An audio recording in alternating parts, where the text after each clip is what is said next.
Dr. Rebecca Stone had 30 seconds to make a decision that would either save the chief surgeon's life or end her medical career forever. The entire operating room was watching as she reached for the scalpel, knowing that what happened next would be talked about in this hospital for decades to come. But let me take you back to where this all began, because Rebecca's story isn't just about one moment of courage. It's about 8 months of being invisible in a place where visibility could mean the difference between life and death.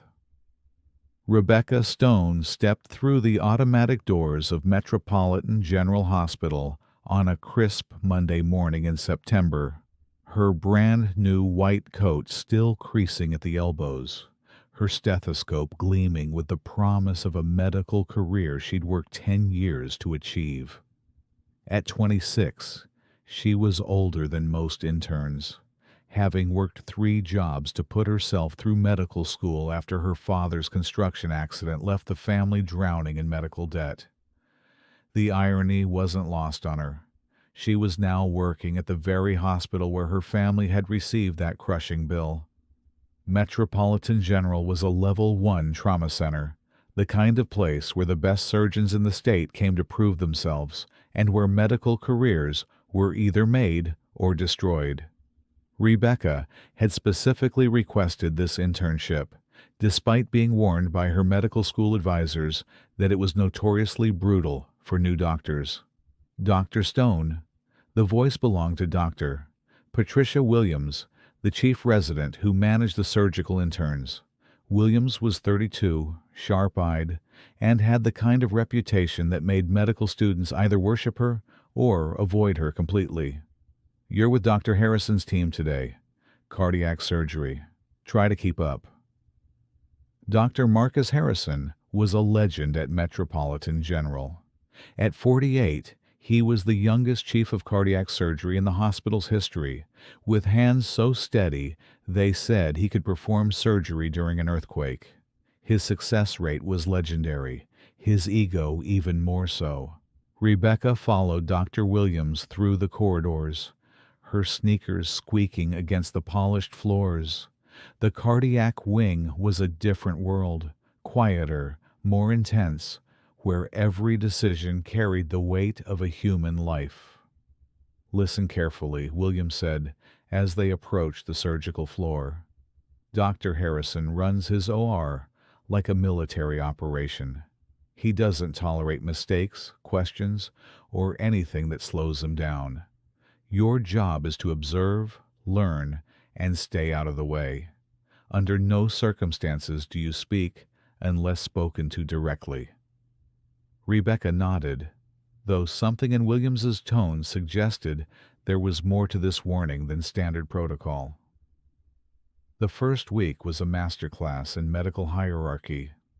In Dr. Harrison's world, there were the surgeons, the gods who held scalpels, and then there was everyone else. Rebecca quickly learned that as an intern, she ranked somewhere below the coffee machine in terms of importance. "Stone!" Dr. Harrison's voice would boom across the OR during procedures. "Are you here to learn surgery or practice standing? Move where I can't see you." During morning rounds, Rebecca would present patient cases she'd spent hours preparing, only to have Dr. Harrison interrupt her mid-sentence. "Dr. Martinez," he'd say to the second-year resident, "explain to our intern how a real doctor presents a case." Dr. Elena Martinez was everything Rebecca wasn't, confident, connected, and from a family of doctors who'd paved her way into the most prestigious programs. She'd watch Rebecca struggle with barely concealed amusement. "Rebecca," Martinez said one day after rounds, her voice dripping with false sympathy, "maybe you should consider internal medicine. Surgery requires a certain instinct that can't be taught."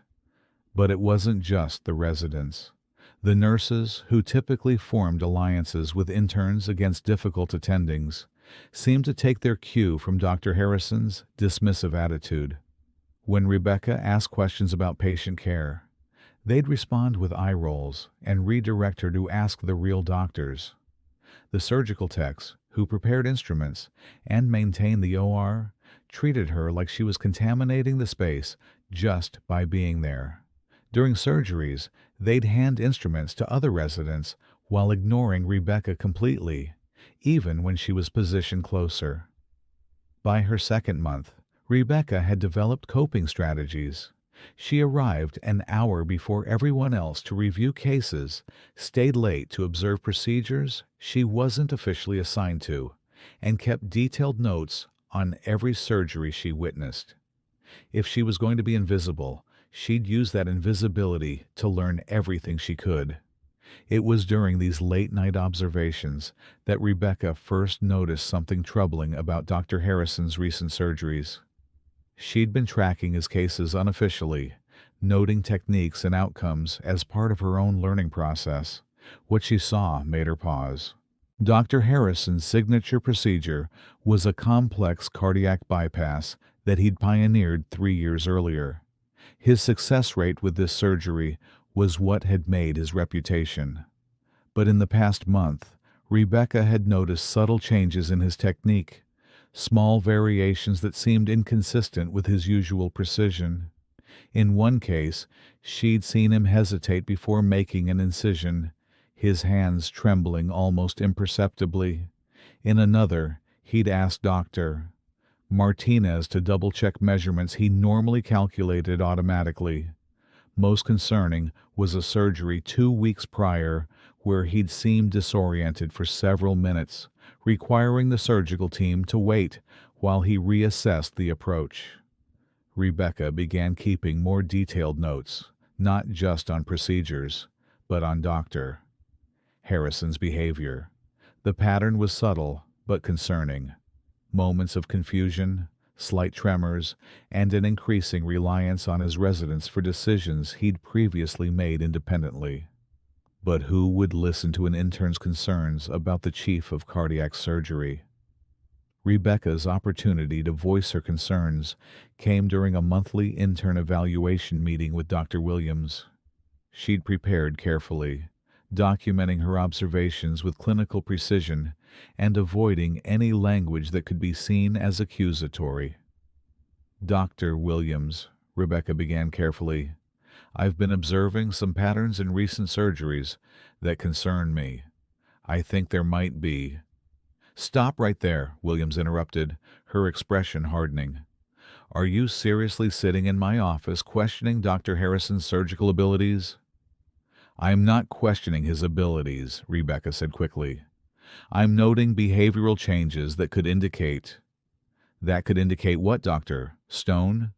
"That you think you know more than one of the most respected cardiac surgeons in the state, after 2 months of observation."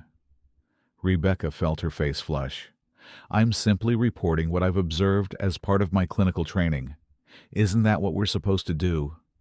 Williams leaned back in her chair, studying Rebecca with the look of someone who'd just confirmed a suspicion. "Let me explain something to you, Doctor Stone. Medical training isn't just about learning procedures. It's about learning your place.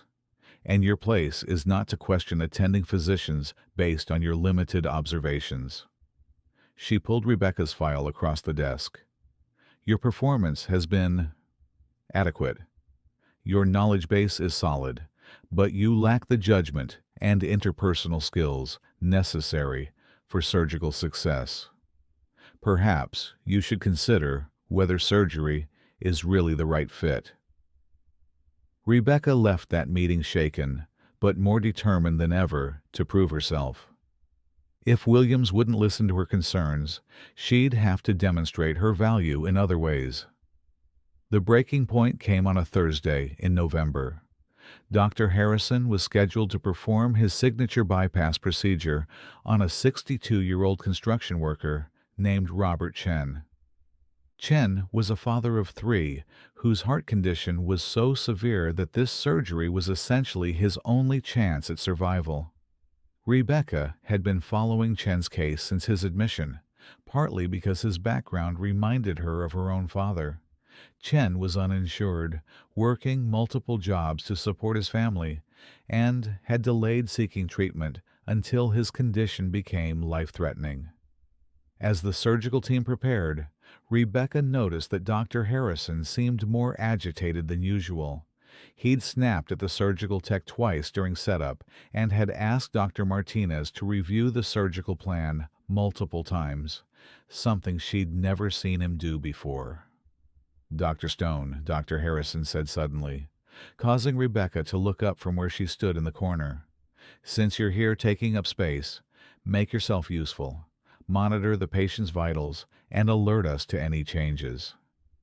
It was the first time in 2 months he'd given her a direct responsibility in surgery.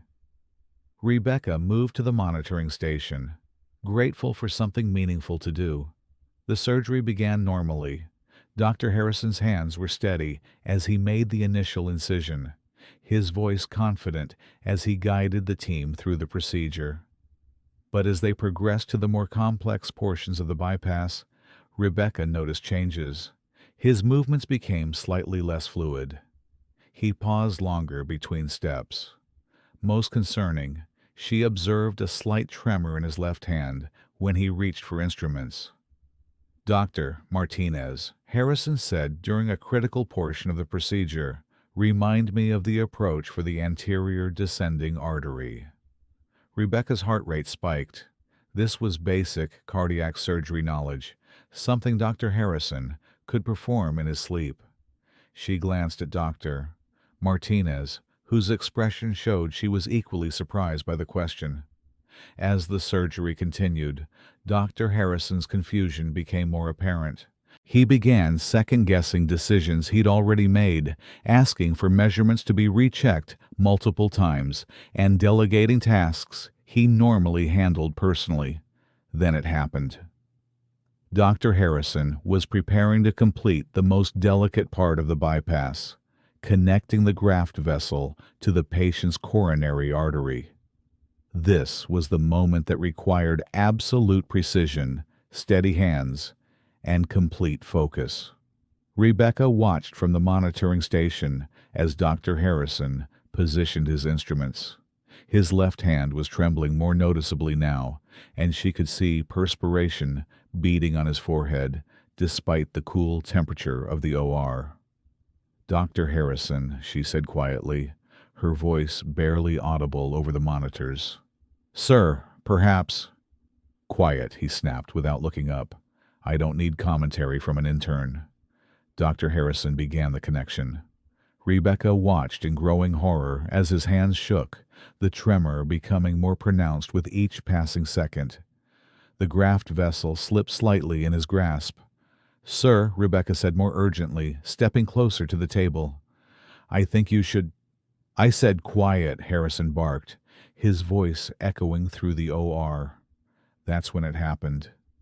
Dr. Harrison's left hand spasmed violently, causing his scalpel to slip.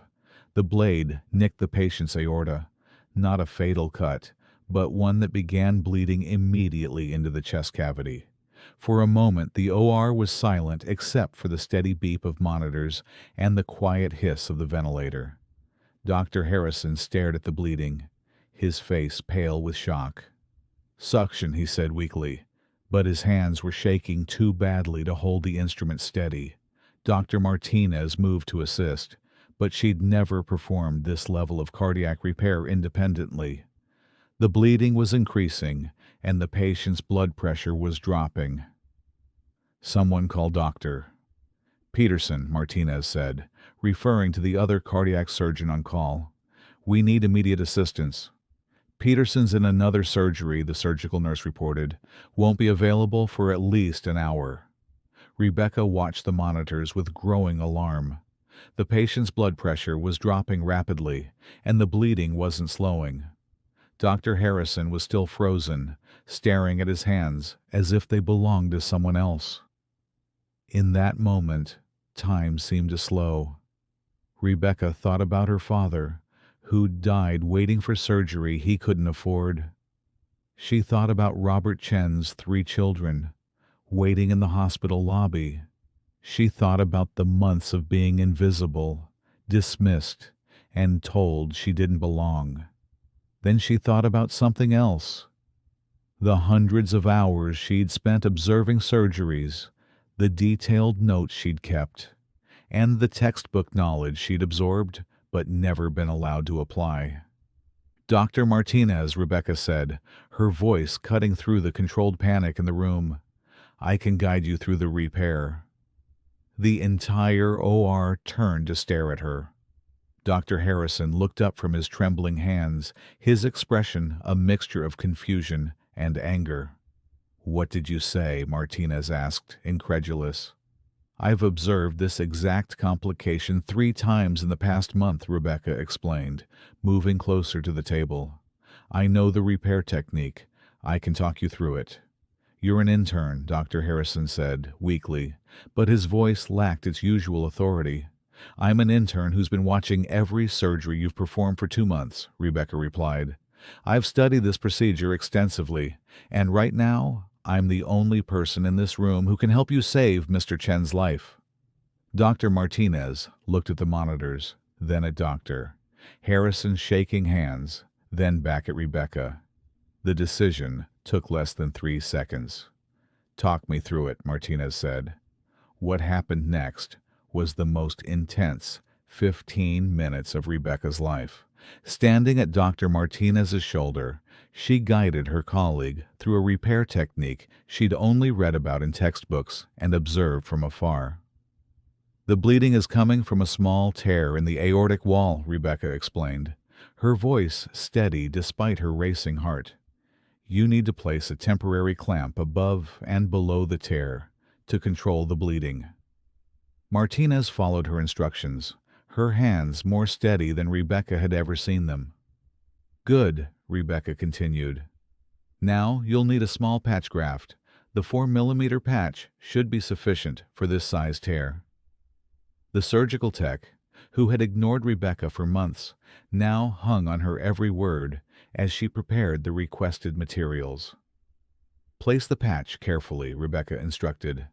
"Remember the aorta is under high pressure, so your sutures need to be precise and close together." For 15 minutes, Rebecca became the voice guiding the surgery. Her months of observation, her detailed notes, and her theoretical knowledge combined into practical guidance that kept Robert Chen alive. Dr. Harrison remained at the table but had essentially become an observer, his condition clearly requiring immediate medical attention of his own. But he watched as Rebecca, the intern he'd dismissed and marginalized, demonstrated a level of surgical knowledge that amazed everyone in the room. "Last suture," Rebecca said as Martinez completed the repair. "Check for leaks by having anesthesia increase the blood pressure slightly." The patch held. The bleeding stopped. Robert Chen's blood pressure stabilized. The OR erupted in quiet celebration, the kind of controlled relief that follows a successful crisis management. But all eyes remained on Rebecca, who had just demonstrated that sometimes the most knowledgeable person in the room is the one everyone overlooks. As the surgery concluded and Robert Chen was moved to recovery, Dr. Harrison finally spoke up about what everyone had witnessed but no one had wanted to acknowledge. "I need to see Dr. Williams immediately," he said quietly, "and someone needs to contact neurology." The truth came out over the following days. Dr. Harrison had been experiencing early symptoms of essential tremor, a neurological condition that causes involuntary shaking. He'd been hiding the symptoms for months, afraid that acknowledging them would end his surgical career. The tremor had been getting progressively worse, affecting his fine motor control during the most delicate procedures. His moments of confusion and increased reliance on residents hadn't been teaching methods. They'd been attempts to compensate for his declining abilities. Rebecca's observations, which had been dismissed as presumptuous intern behavior, had actually documented a developing medical condition that could have endangered multiple patients. The aftermath of that surgery changed everything at Metropolitan General. Dr. Harrison, after receiving proper treatment for his condition, publicly acknowledged that Rebecca's observations had potentially saved not just Robert Chen's life, but the lives of future patients who might have been harmed by his untreated symptoms. Dr. Stone demonstrated something we sometimes forget in the hierarchy of medicine, Harrison announced during the monthly surgical department meeting. That clinical observation and patient safety should never be subordinated to rank or experience. Her willingness to speak up, despite being dismissed repeatedly, exemplifies the kind of advocacy we should all strive for. Dr. Williams, who had dismissed Rebecca's concerns during their evaluation meeting, found herself in the uncomfortable position of having to reevaluate her own judgment. "I made an error," Williams admitted during a private conversation with Rebecca. "I confused hierarchy with competence, and I nearly allowed my bias to contribute to a medical disaster. Your observations were clinically sound, and I should have listened." The surgical staff's attitude toward Rebecca changed overnight. The nurses who had ignored her began seeking her input on patient care. The surgical techs who had excluded her started including her in their pre-surgery preparations. Most importantly, the residents began treating her as an equal rather than an obstacle. Dr. Martinez, who had once suggested Rebecca wasn't suited for surgery, became her strongest advocate. What happened in that OR wasn't just about surgical knowledge, Martinez explained to other residents. It was about having the courage to speak up when everyone else wanted to maintain the status quo. That's exactly the kind of doctor we need more of. 6 months later, Rebecca Stone was no longer the invisible intern. She'd been offered positions in 3 different surgical programs, had been invited to co-author a paper on surgical safety protocols, and had become something of a legend among medical students for standing up to established hierarchy. But the most meaningful vindication came from Robert Chen himself. When he was discharged 3 weeks after his surgery, he sought out Rebecca specifically to thank her. "I don't understand all the medical details," Chen said, his eyes bright with gratitude. "But the nurses told me you saved my life. They said you spoke up when no one else would."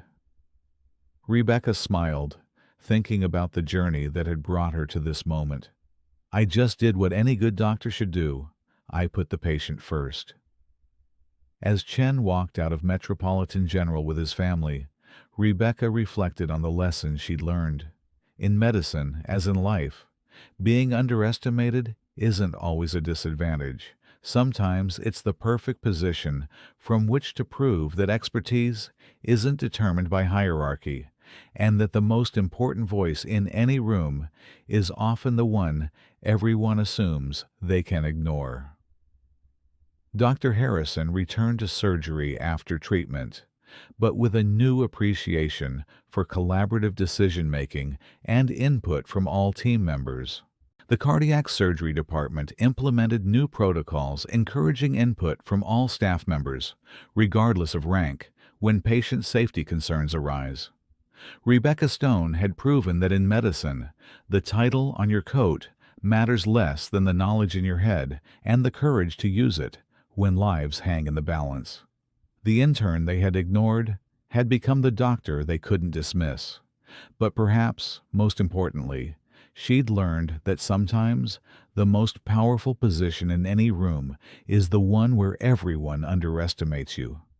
Because that's when you have the freedom to exceed every expectation they never bothered to set. Robert Chen lived to see his children graduate from college, all because an intern refused to stay invisible when it mattered most. And at Metropolitan General Hospital, they never forgot the lesson Dr. Rebecca Stone taught them, that in medicine, Hierarchy should never silence the voice that might save a life. Sometimes, the most important person in the room is the one everyone overlooks. And sometimes, being underestimated is exactly the advantage you need to prove that expertise comes in forms that can't be taught. Observation, courage, and the refusal to let protocol override patient care. If you've enjoyed the story of medical courage and unexpected expertise, subscribe to Profession Stories for more incredible tales from the healthcare world. Have you ever been underestimated in your profession? Share your experiences in the comments below. Remember, in any field, the most knowledgeable person isn't always the one with the highest rank. Sometimes it's the one who's been watching, learning, and waiting for the moment when their voice matters most. Where are you watching from? Drop a comment below and let us know your thoughts on Rebecca's incredible journey from invisible intern to life-saving hero.